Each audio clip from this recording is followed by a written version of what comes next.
இந்த உலகத்தில் விலை கொடுத்தாலும் கிடைக்காத ஒரே ஒரு விஷயம் வந்து அன்பு மட்டும்தான். இப்போ இந்த மேடைக்கு நாங்கள் எல்லாம் வரோம்னா மீரா கதிரன் அவர்கள் மேலே நாங்கள் வச்சுருக்கிற மிகப்பெரிய ஒரு அன்பு. நாங்கள் யாரும் பேசணும்னு அவசியமே இல்லை, இங்கே வந்து சேர்ந்துட்டாலே போதும்.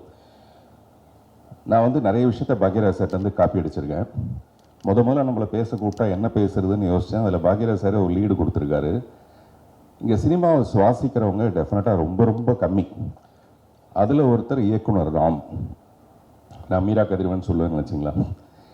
அவர் வந்து மிஸ்டர் ராம் வந்து ஒரு மாதம் 1.5 மாதத்துக்கு முன்னாடி எனக்கு ஒரு ஃபோன் பண்ணி, ஹபீபின்னு ஒரு படம் இருக்குது, நீங்கள் மிஸ் பண்ணவே கூடாது, அவசியம் பார்க்கணும். இந்த மாதிரி கொஞ்சம் கலைஞர்கள் இருக்காங்க. சில பேர் வந்து இந்த மாதிரி ஒரு நல்ல படத்தை பார்த்தோம்னா அந்த படத்தை கொண்டு எப்படியாவது சேர்க்கறதுக்கு நம்மளால் முடிஞ்ச ஒரு சின்ன உதவியாவது செய்ய முடியுமோ அப்படின்னு நம்ம எல்லாருமே அதில் முயற்சி பண்ணுவோம். மீரா கதிரவன் அந்த மாதிரி நல்ல படங்களை மட்டுமே எடுக்கிறதுங்கிறது அவருடைய தீவிரமான ஒரு முயற்சி. அதுக்காக நிறைய கடுமையான கஷ்டங்கள் இருக்கும். நேற்று கூட ஒரு லஞ்ச் மீட்டிங்கில் நான் பேசிகிட்டு இருக்கும்போது என்னோடய நண்பர் ஒருத்தர் என்ன பெருமையாக சொன்னார், இவருக்கு இந்த மாதிரி ஒரு வியாதி இருக்குது, வேறு மாதிரி ஏதாவது வித்தியாசமாக படங்கள் பண்ணணும்னு சொல்லி தான் இவர் மாட்டிக்கிட்டார். இல்லாட்டி கமர்ஷியலாக படம் பண்ண ஆரம்பிச்சிருந்தார், அவர் நிறைய வசதி வச்சுருப்பார், நிறைய காசு வச்சுருப்பாருன்னு.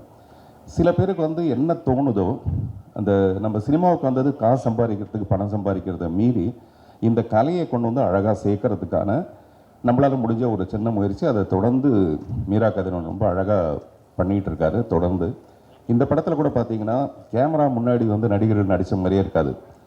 அந்த வீட்டுக்குள்ளே நம்ம கொண்டு போய் கேமரா வச்ச மாதிரி, அல்ல அந்த ஊருக்குள்ளே நம்ம கொண்டு போய் கேமரா வச்ச மாதிரியான ஒரு தோற்றம். அவ்வளவு இயல்பான ஒரு படம்.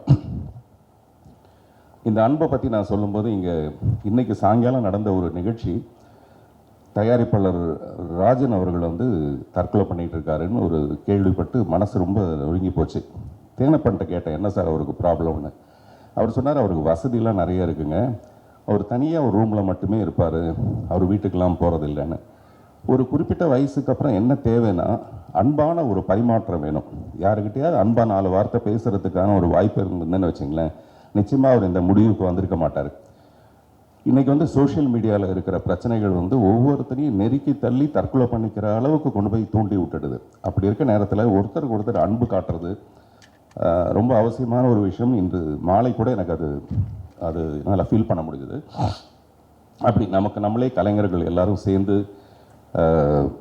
ஒரு அன்பு காட்டுறதா மீரா கதிரவனுடைய இந்த படம் வெற்றி அடையணுங்கிறது அவர் இன்னும் தொடர்ந்து நல்ல படங்கள் பண்ணுறதுக்கான ஒரு நல்ல வாய்ப்பை ஏற்படுத்தி கொடுக்கும்.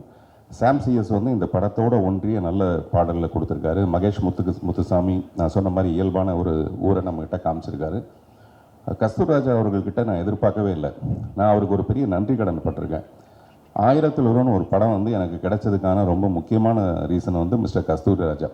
எப்போயுமே ஒரு படத்தை நான் அக்செப்ட் பண்ணிக்கும் போது நிறைய அதில் ஏதாவது முரண்கள் இருக்கும், பிரச்சனைகள் இருக்கும். அது எல்லாத்தையும் சரி பண்ணி அந்த படத்தில் என்னை நடிக்க வச்சதுக்காக நான் நிறைய அவருக்கு நன்றி கடன் பட்டிருக்கேன்.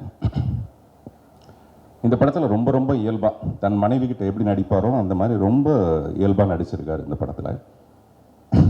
பாருங்கள் எவ்வளோ அர்த்த புஷ்டியாக சிரிக்கிறாங்க பாருங்கள். கொஞ்சம் கூட மிகையாகவே இல்லைங்க, அவ்வளோ யதார்த்தமாக இருக்கு நடிப்பு. இதை விட வேறு என்ன உதாரணம் சொல்கிறதுன்னு எனக்கு தெரியல.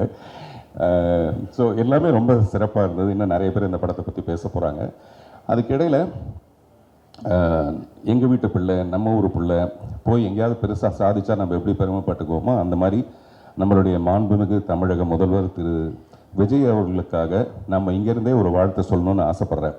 என்ன காரணம்னா, அது வந்து ஒரு ஒன்மேன் ஷோ. தனிப்பட்ட ஒரு மனிதராக அவருக்கு அவ்வளோ பெரிய பக்கபலங்கள் எதுவுமே இல்லாமல், அவர் மேலே யாருக்குமே நம்பிக்கை இல்லாமல், ஒரு தனி மனிதனுடைய நம்பிக்கை ஜெயிச்சு இன்றைக்கி இவ்வளோ தூரம் அவர் வரும்போது நான் வரவேற்றேன் அவரை. ஒரு கேரியரோட உச்சத்தில் இருக்க ஒரு மனுஷன் 200 கோடியை விட்டுட்டு இங்கே வராங்க, பாராட்டணும்னு சொன்னேன். அதை பற்றி நான் நிறைய எதிர்கருத்துக்கெலாம் இருந்தது.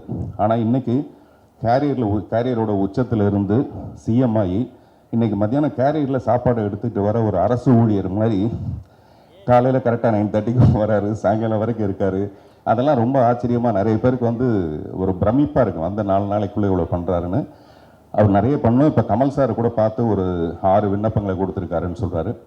சிறுபான்மை மக்களுக்கு நிறைய நல்ல விஷயங்களை பண்ணணுங்கிறது அவருடைய எண்ணமாக இருந்தால், இந்த சிறுபான்மை மக்கள் சினிமாவில் யாருன்னா இந்த சின்ன படங்கள் எடுக்கிறவங்க. நல்ல படங்களை ரிலீஸ் பண்ணுறதுக்கு வாய்ப்பு இல்லாமல் நிறைய போராட்டம் ஒன்று இருக்கும். அப்படிப்பட்ட படங்களுக்கு வந்து இந்த அரசாங்கம் நிச்சயமாக உதவணுங்கிறது நம்மளுடைய ஒரு அன்பான வேண்டுகோள். இந்த படத்தை கூட நேசம் ப்ரொடக்ஷன்ஸ்னு பண்ணியிருக்காங்கன்னு நினைக்கிறேன். நேசத்தை ப்ரொடியூஸ் பண்ணுறது தான் ரொம்ப கஷ்டம். நேசம் ப்ரொடக்ஷன்ஸ் வந்து இந்த படத்தை பண்ணுறதுங்கிறது இந்த படத்தோட கருத்துக்கு ரொம்ப சரியான ஒரு விஷயம் நினைக்கிறேன். மீரா கதிரவனுக்கு மீண்டும் ஒரு முறை என்னுடைய அன்பான வாழ்த்துக்களும் பாராட்டுக்களும். நன்றி.